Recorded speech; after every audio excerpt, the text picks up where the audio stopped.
नमस्कार. वेगळे रंग आयुष्याचे या कथामालिकेत आपले स्वागत आहे. कथा आवडत असल्यास सबस्क्राईब करायला विसरू नका. वेगळे रंग आयुष्याचे भाग 86. काही वेळातच अमू आणि शर्व आश्रमातून बाहेर पडलेत. कधी करायचा अटॅक? अमू, लवकरच पण फुल प्रूफ प्लॅनिंग करावी लागेल आधी.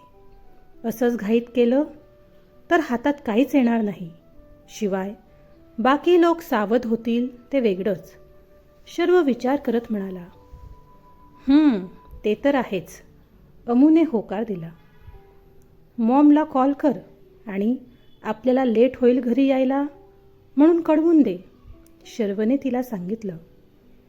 ओके, अमूने हो म्हटलं.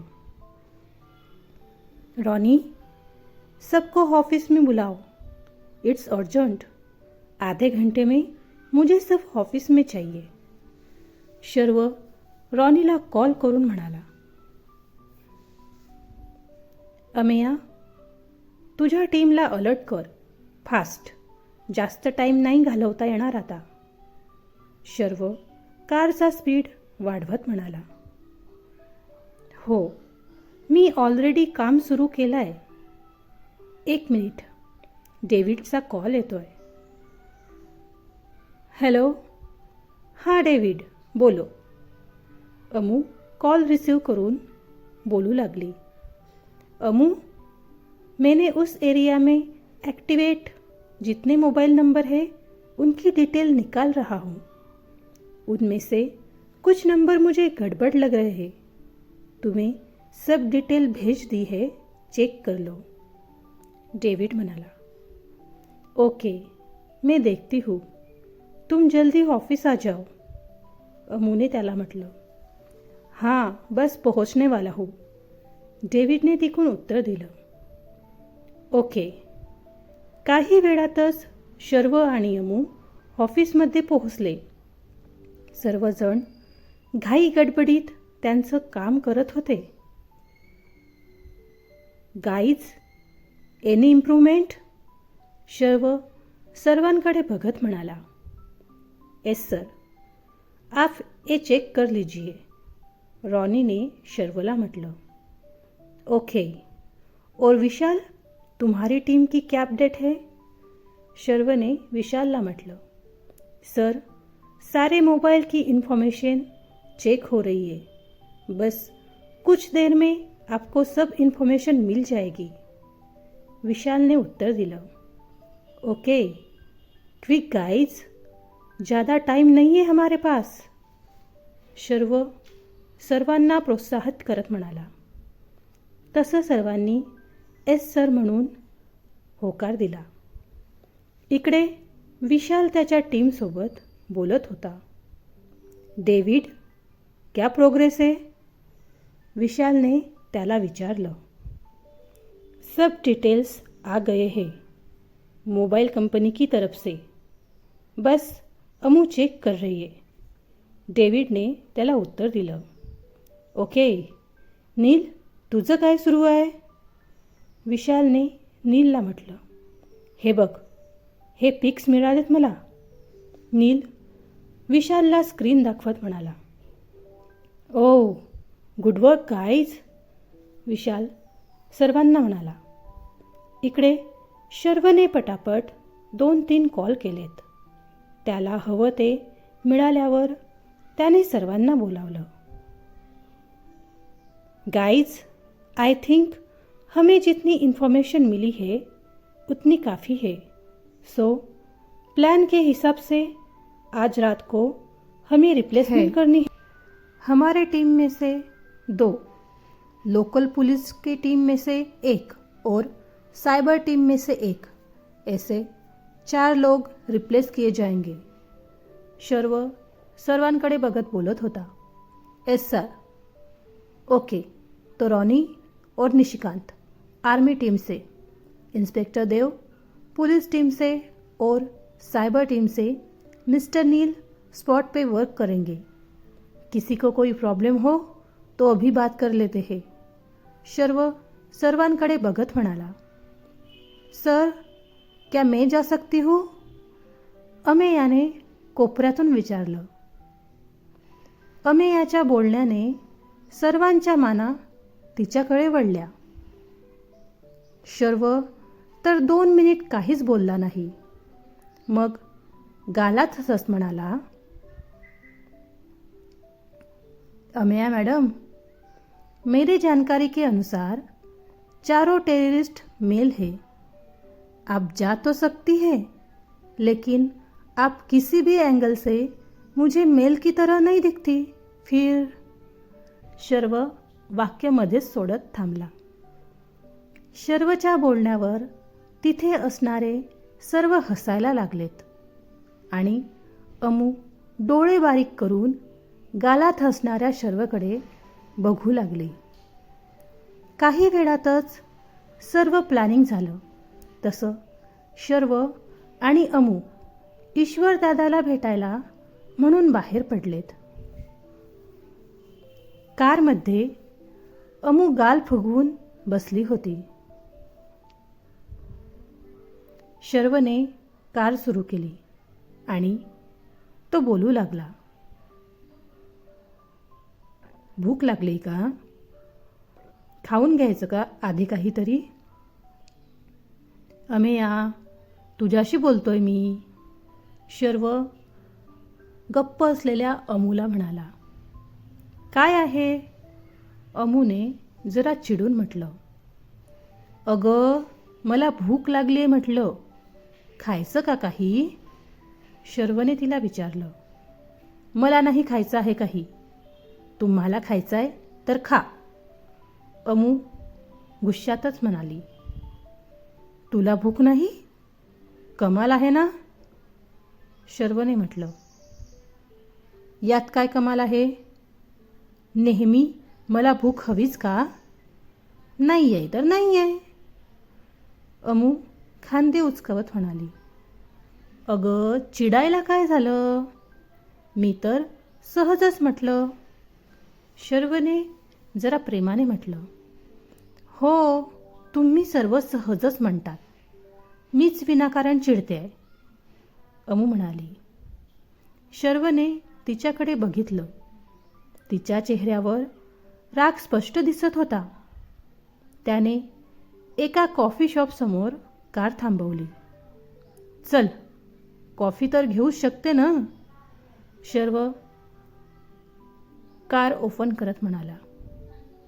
ती काही न बोलता बाहेर आली आणि शॉपमध्ये जाऊन बसली. शर्वने मान हलवली आणि तो पण तिच्या मागे आला. तिचा मूड पाहून त्यानेच कॉफीची ऑर्डर दिली. अमेया, काय चालू आहे तुझं?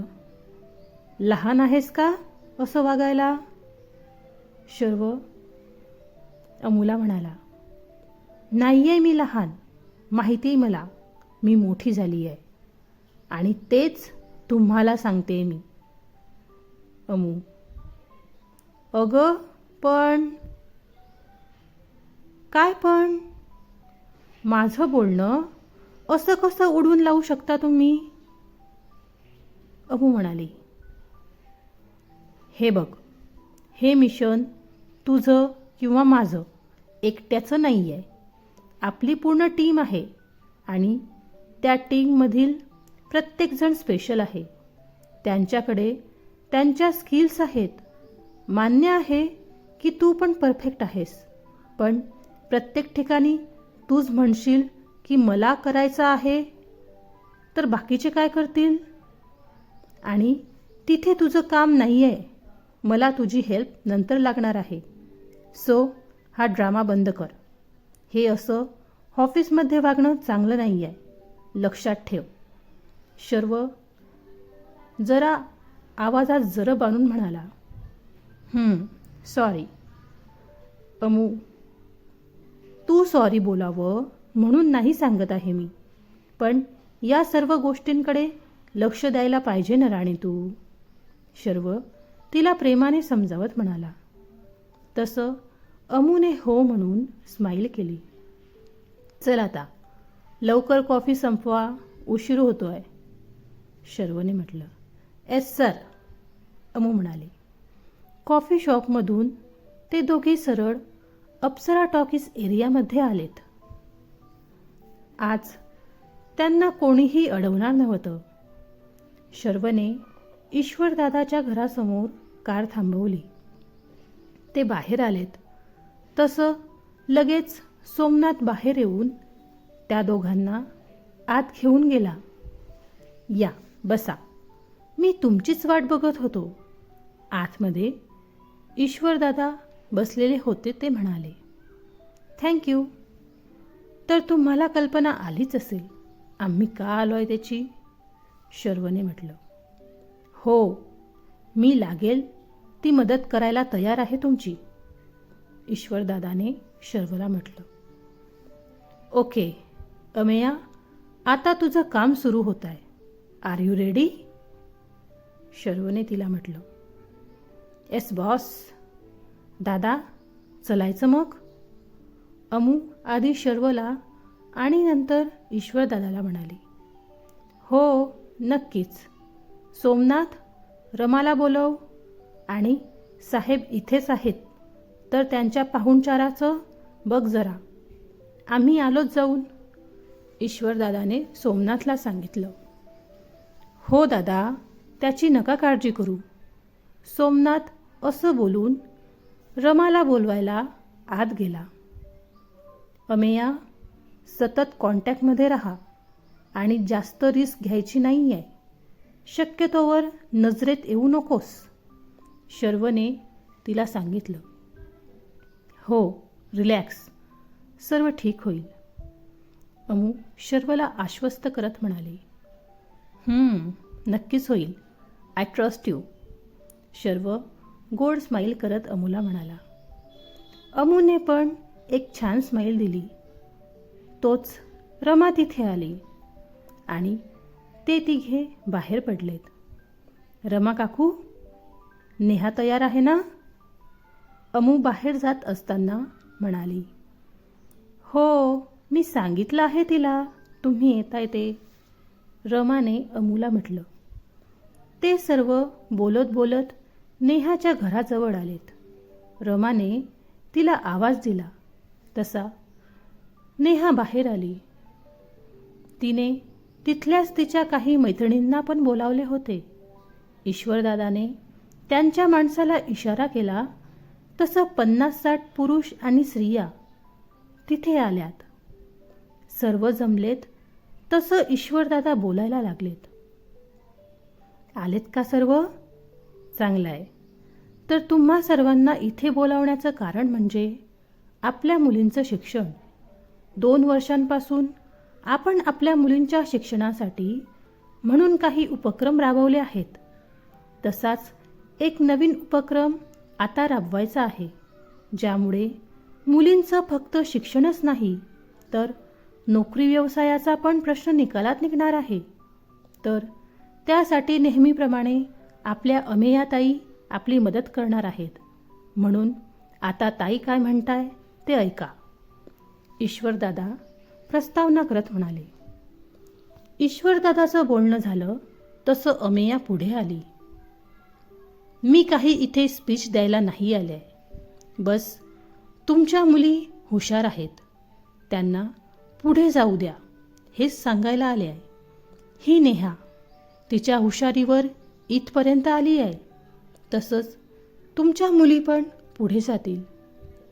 पण त्यासाठी तुम्हा सर्वांचा पाठिंबा लागेल, त्यांना आणि त्यांची स्वतःची इच्छाशक्ती.